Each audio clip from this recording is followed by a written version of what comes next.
নমস্কার। আজকে যে পেশেন্টকে দেখাচ্ছি ভদ্রমহিলা, বয়স হচ্ছে প্রায় 49 ইয়ার্স। উনি এসছেন বরানগর থেকে, তাই তো? বরানগরে থাকেন। ওনার চিফ কমপ্লেন যেটা ছিল হচ্ছে চোখের ওপরে এবং নিচে চোখের পাতায় স্পট রয়েছে কতটা, এগুলোকে আমরা মেডিকেল টার্মে জ্যান্থোলেমা বলি। আপনি একটু আমাকে বলুন বেসিক্যালি কি জন্য এসছেন আমার কাছে, আমার কি কি সমস্যার জন্য এসছেন? আমার চোখের সামনে এরকম দেখতে পাচ্ছেন যে এরকম হয়েছে, এগুলো জ্যান্থেলেসমা বলে। তো এইটা দেখতে একটুখানি কেমন হয়ে যাচ্ছে না আস্তে আস্তে। এবার আমার তো মানে ভয় করছে যে এগুলো আরো বেড়ে না। শুরু হয়েছে কবে আপনার এটা? শুরু হয়েছে আমার ধরুন 2010 সাল থেকে শুরু হয়েছে। হ্যাঁ, 2010-এ শুরু হয়েছে আর বলেছেন যে প্রায় 3-4 বছর ধরে একটু বাড়াবাড়িটা হচ্ছে। হ্যাঁ হ্যাঁ, লাস্ট আমি একটু ক্লোজে গিয়ে দেখাই যে জিনিসটা কতটা হয়েছে। দুটো চোখের পাতায় ওপরে এবং নিচে এইভাবে রয়েছে। হ্যাঁ, এটা আপনার চিফ কমপ্লেন আমার কাছে নিয়ে এসেছিলেন। এছাড়া আরেকটা সমস্যা বলেছিলেন আপনি, আপনার কোমরে প্রবলেম ছিল। কোমরে একটু ব্যথা ছিল বেশ। তারপরে তার মধ্যে আবার কিছুদিন এর মধ্যে এরকম হলো যে হাঁটতে গিয়ে বেকায়দায় পা এমন জায়গায় লাগলো যে ওখানে কোমরে আরো বেশি চোট পেলাম। তো এই দুটো কারণেই মেনলি এসেছিলাম। হ্যাঁ, প্রথম দিন যখন এসেছিলেন তখন ওনাকে যে মেডিসিনটা মেনলি প্রেসক্রাইব করা হয়েছিল that was fluoric acid 1M 10M এবং রুব্রাম।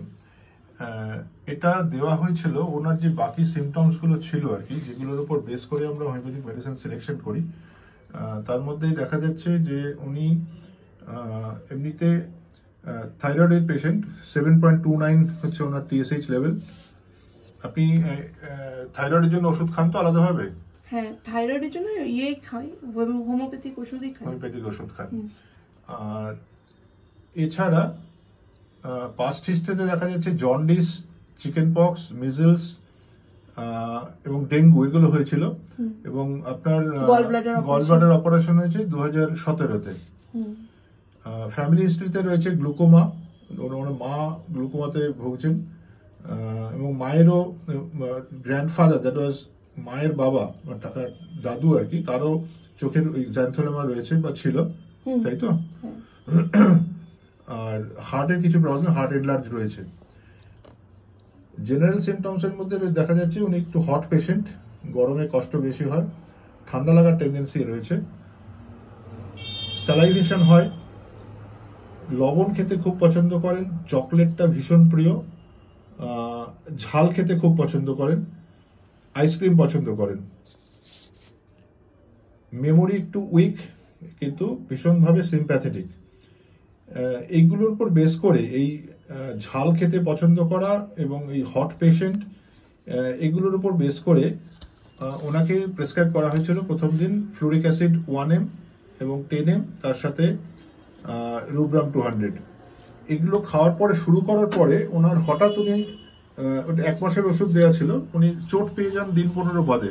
কোমরে আরেকবার আপনি রাস্তায় হাঁটতে গিয়ে চোট পান তখন। সেই কারণে তখন ওনাকে একটু মেডিসিন চেঞ্জ করা হয়। আপনি কি সেই সময়টা কতটা ব্যথা ছিল, কিভাবে একটু ডেসক্রাইব করুন তো? কতটা সেই সময় প্রচন্ড ব্যথা এবং মানে প্রায় বিছানা থেকে উঠতেই পারছি না, এক সাইড থেকে আরেক সাইড মানে সরতে গেলেও আমার মায়ের হেল্প লাগছে। তো বাথরুম যেতে পারছিলামই না, মানে বিছানায় এপাশ থেকে ওপাশ হতে গেলেই আপনার অত্যন্ত কষ্ট হচ্ছিল।